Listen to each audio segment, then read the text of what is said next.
Young people ask me, what kind of music do you like? And I guess I get that question quite often because I guess they think people over 65 like nothing but church music and classical music. But I tell them that I still live in Motown. I mean, you still live in Motown? And I say, yeah. I love the Motown sound. That's the kind of music that I like. And, you know, every day they go, what's the Motown sound?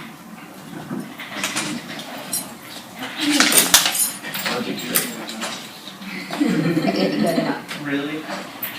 Well, Motown website describes it as part church front music, church storefront music, part jazz, part street corner symphony.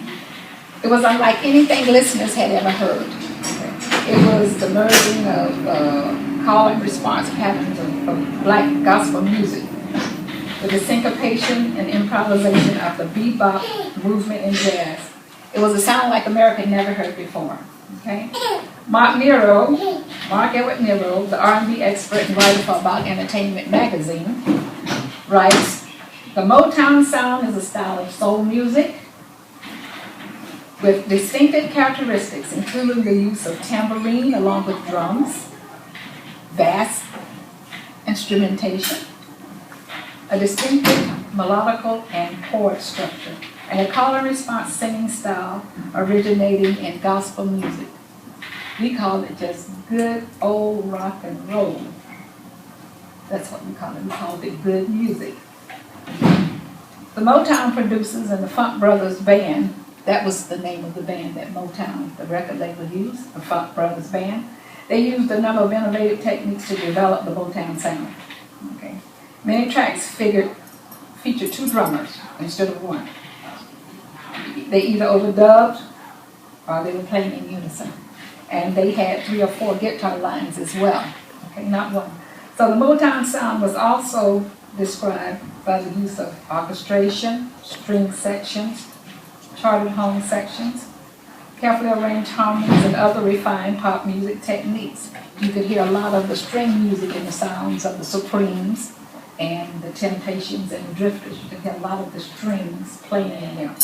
It was also one of the first styles of pop music of that era when there were girl groups instead of most girls, they sang by themselves.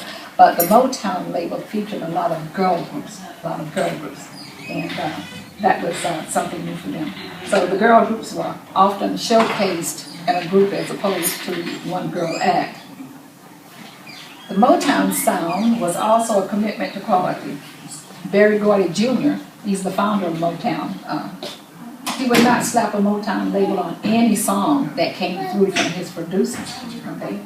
Even some of Motown's greatest recordings were sent back by Mr. Gordy and his songwriters to redo it. And they turned out to be some of the greatest hits in America. So there were some that went back for a number of times, like What's Going On by Marvin Gaye, and I heard it through the grapevine.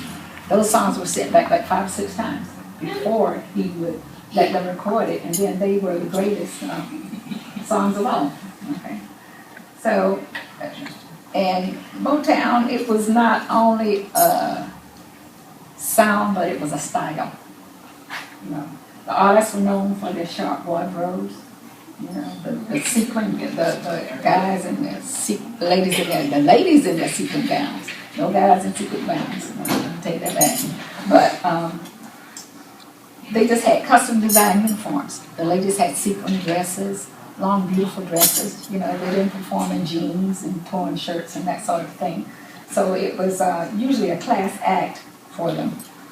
And there were artists like the Four Tops, the Funk Brothers, Gladys Knight, the Pips, Rare Earth. And that was rare because they were a white group at the time. And mostly Motown had black groups. But they did have one group, Rare Earth, and they were very good.